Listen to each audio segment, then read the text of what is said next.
मेरठ के सरदना क्षेत्र का कपसाड़ गांव इन दिनों काफी चर्चा में है।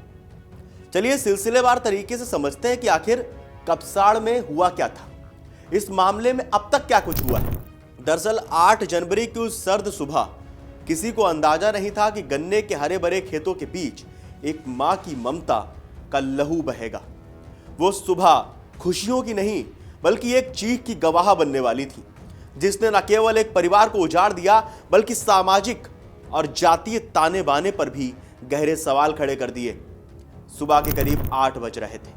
50 वर्षीय सुनीता जाटव अपनी 20 साल की बेटी रूबी के साथ गन्ने की कटाई के लिए खेत की ओर बढ़ रही थी। मां बेटी के मन में शायद दिन भर के काम और घर की खुशियों के ही विचार रहे होंगे, लेकिन तभी काल बनकर आए एक आरोपी पारस सोम और उसके साथियों ने उन्हें घेर लिया। हमलावरों की नियत रूबी को अगवा करने की थी। जब एक मां ने अपनी आंखों के सामने अपनी लाडली को छीनते देखा तो वह मौत से भी भिड़ गई। सुनीता ने अपनी बेटी को बचाने के लिए अपनी जान की बाजी लगा दी, लेकिन क्रूरता की हद पार कर चुके पारस ने गन्ने काटने वाले हथियार से सुनीता के सिर पर वार कर दिया, ऐसा आरोप लगाया गया। लहूलुहान सुनीता वहीं गिर पड़ी और हमलावर रूबी को उठाकर ले भागे। अस्पताल में संघर्ष करते हुए सुनीता ने दम तोड़ दिया। एक बेटी को बचाने की कोशिश में एक मां का बलिदान कपसाड़ की मिट्टी में दफन हो गया। इस जघन्य हत्याकांड के बाद इलाके में तनाव फैल गया। पुलिस की कई टीमें गठित की गईं। 2 दिनों तक फरार रहने के बाद मुख्य आरोपी पारस सोम को 10 जनवरी को हरिद्वार से गिरफ्तार किया गया।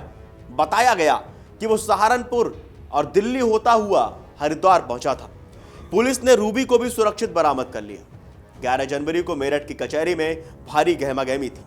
सुरक्षा के कड़े इंतजाम थे क्योंकि मामला 2 समुदायों के बीच के तनाव से जुड़ा था। एसीजेएम द्वितीय की अदालत में रूबी के बयान दर्ज किए गए, जिसे पूरी तरह गोपनीय रखा गया। शाम को जब पारस सोम को सीजेएम कोर्ट में पेश किया गया तो उसने खुद को बेकसूर बताते हुए कहा कि वो निर्दोष है। अदालत ने पारस को 14 दिन की न्यायिक हिरासत में जेल भेज दिया। हालांकि पुलिस रिकॉर्ड में उसे बालिग माना गया है, लेकिन उम्र को लेकर दावों प्रतिदावों का दौर अब भी जारी है। इस मामले ने अब एक कानूनी और सामाजिक पेचीदगी का भी रूप ले लिया है। जहां एक तरफ पुलिस इसे हत्या और अपहरण का संगीन मामला मान रही है, वहीं दूसरी ओर आरोपी पक्ष के वकील बलराम सोम का दावा है कि यह प्रेम प्रसंग का मामला है। उनका कहना है कि पारस और रूबी पिछले 3 वर्षों से रिश्ते में थे और रूबी अपनी मर्जी से उसके साथ गई थी। यहां तक कि गांव में चर्चा है कि पूर्व में एक पंचायत भी हुई थी जिसमें रुपयों के लेन देन के साथ मामला सुलझाने की कोशिश हुई थी। लेकिन सवाल यह उठता है कि क्या यदि प्रेम प्रसंग था तो क्या एक मां की हत्या को जायज ठहराया जा सकता है? क्या किसी विवाद का हल बलकटी से सिर पर वार करना ही है? घटना के बाद उपजे जनाक्रोश को देखते हुए उत्तर प्रदेश सरकार ने पीड़ित परिवार को 10 लाख रुपए की आर्थिक सहायता प्रदान की। साथ ही भविष्य में 12 लाख रुपए की अतिरिक्त राशि देने का भरोसा भी दिया है। दलित संगठनों और राजनीतिक दलों के भारी विरोध के बीच सुनीता का अंतिम संस्कार पुलिस की मौजूदगी में रात के अंधेरे में कर दिया गया। कपसाड़ गांव आज छावनी में तब्दील है।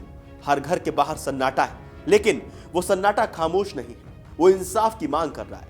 ये घटना केवल एक अपराध नहीं है, बल्कि ये हमारी सामाजिक व्यवस्था के उस घाव को दर्शाती है जहां जाति, प्रेम और कानून के बीच अक्सर एक गरीब और बेसहारा की जान की कीमत महज चंद रुपयों और कानूनी दलीलों में उलझ कर रह जाती है। सुनीता तो चली गई, लेकिन पीछे छोड़ गई एक सहमी हुई बेटी और एक ऐसा समाज जिसे अब अपनी नैतिकता को फिर से टटोलने की जरूरत है। अब देखना यह होगा कि कोर्ट इस पर क्या फैसला देता है। आरोपी जो मुख्य आरोपी सोम है, उस पर क्या कार्रवाई होती है। इस पूरे मामले को लेकर, इस पूरी घटना को लेकर आपका क्या कहना है? आपको क्या लगता है? हमें कमेंट करके जरूर बताएं और देश और दुनिया की तमाम बड़ी खबरें जानने के लिए देखते रहिए अमर उजाला। अगर आप ये वीडियो YouTube पर देख रहे हैं तो हमारे चैनल को सब्सक्राइब कर बेल आइकन दबाएं और Facebook पर देख रहे हैं तो हमारे पेज को लाइक करें।